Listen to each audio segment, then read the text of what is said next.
അപ്പോസ്തലനായ പൗലോസ് കൊരിന്ത്യർക്ക് എഴുതിയ 1-ാം ലേഖനം 9-ാം അധ്യായം. ഞാൻ സ്വതന്ത്രനല്ലയോ? ഞാൻ അപ്പോസ്തലൻ അല്ലയോ? നമ്മുടെ കർത്താവായ യേശുവിനെ ഞാൻ കണ്ടിട്ടില്ലയോ?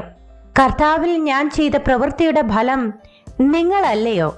മറ്റുള്ളവർക്ക് ഞാൻ അപ്പോസ്തലൻ അല്ലെന്ന് വരികിൽ എങ്ങനെയെങ്കിലും നിങ്ങൾക്കാകുന്നു. കർത്താവിൽ എൻ്റെ അപ്പോസ്തലത്വത്തിൻ്റെ മുദ്ര നിങ്ങളല്ലോ.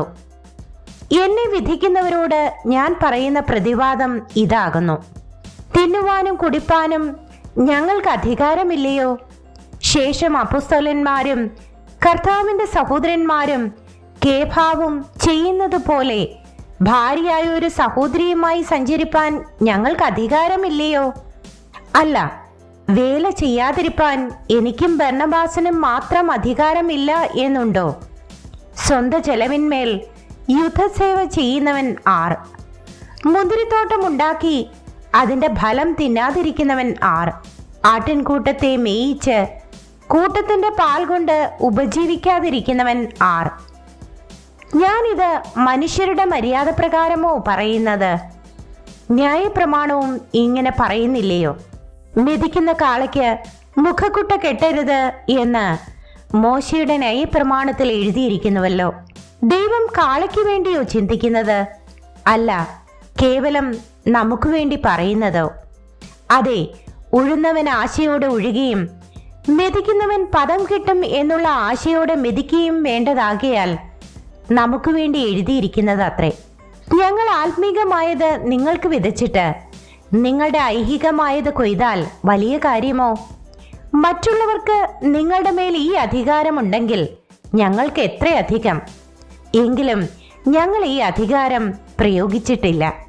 ക്രിസ്തുവിന്റെ സുവിശേഷത്തിന് യാതൊരു വിഘ്നവും വരുത്താതിരിപ്പാൻ സകലവും പൊറുക്കുന്നു. ദേവാലയ കർമ്മങ്ങൾ നടത്തുന്നവർ ദേവാലയം കൊണ്ട് ഉപജീവിക്കുന്നു എന്നും യാഗപീഠത്തിങ്കൽ ശുശ്രൂഷ ചെയ്യുന്നവർ യാഗപീഠത്തിലെ വഴിപാടുകളിൽ ഓഹരിക്കാരാകുന്നു എന്നും നിങ്ങൾ അറിയുന്നില്ലയോ? അതുപോലെ കർത്താവും സുവിശേഷം അറിയിക്കുന്നവർ സുവിശേഷത്താൽ ഉപജീവിക്കണം എന്ന് കൽപ്പിച്ചിരിക്കുന്നു. എങ്കിലും ഇതൊന്നും ഞാൻ പ്രയോഗിച്ചിട്ടില്ല. ഇങ്ങനെ എനിക്ക് കിട്ടണം എന്ന് വെച്ച് ഞാൻ ഇത് എഴുതുന്നതുമല്ല.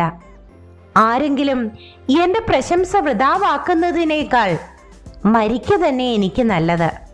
ഞാൻ സുവിശേഷം അറിയിക്കുന്നു എങ്കിൽ എനിക്ക് പ്രശംസിപ്പാൻ ഒന്നുമില്ല. നിർബന്ധം എൻ്റെ മേൽ കിടക്കുന്നു. ഞാൻ സുവിശേഷം അറിയിക്കുന്നില്ല എങ്കിൽ എനിക്ക് അയ്യോ കഷ്ടം. ഞാനത് മനഃപൂർവ്വം നടത്തുന്നു എങ്കിൽ എനിക്ക് പ്രതിഫലമുണ്ട്. മനഃപൂർവ്വമല്ലെങ്കിലും കാര്യമെങ്കിൽ ഭരമേൽപ്പിച്ചിരിക്കുന്നു. എന്നാൽ എൻ്റെ പ്രതിഫലം എന്ത്?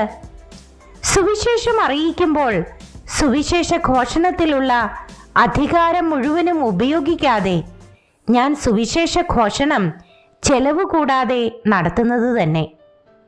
ഇങ്ങനെ ഞാൻ കേവലം സ്വതന്ത്രനെങ്കിലും അധികം പേരെ നേടേണ്ടതിന് ഞാൻ എന്നെ തന്നെ എല്ലാവർക്കും ദാസനാക്കി. യഹൂദന്മാരെ നേടേണ്ടതിന് ഞാൻ യഹൂദന്മാർക്ക് യഹൂദനെ പോലെയായി. ന്യായപ്രമാണത്തിന് കീഴുള്ളവരെ നേടേണ്ടതിന് ഞാൻ ന്യായപ്രമാണത്തിന് കീഴുള്ളവൻ അല്ല എങ്കിലും ന്യായപ്രമാണത്തിന് കീഴുള്ളവർക്ക് ന്യായപ്രമാണത്തിന് കീഴുള്ളവനെ പോലെ ആയി.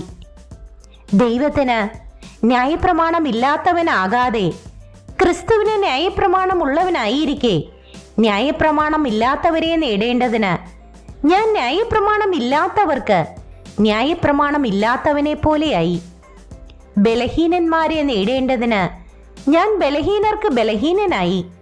ഏത് വിധത്തിലും ചിലരെ രക്ഷിക്കേണ്ടതിന് ഞാൻ എല്ലാവർക്കും എല്ലാമായി തീർന്നു. സുവിശേഷത്തിൽ ഒരു പങ്കാളിയാകേണ്ടതിന് ഞാൻ സകലവും സുവിശേഷം നിമിത്തം ചെയ്യുന്നു.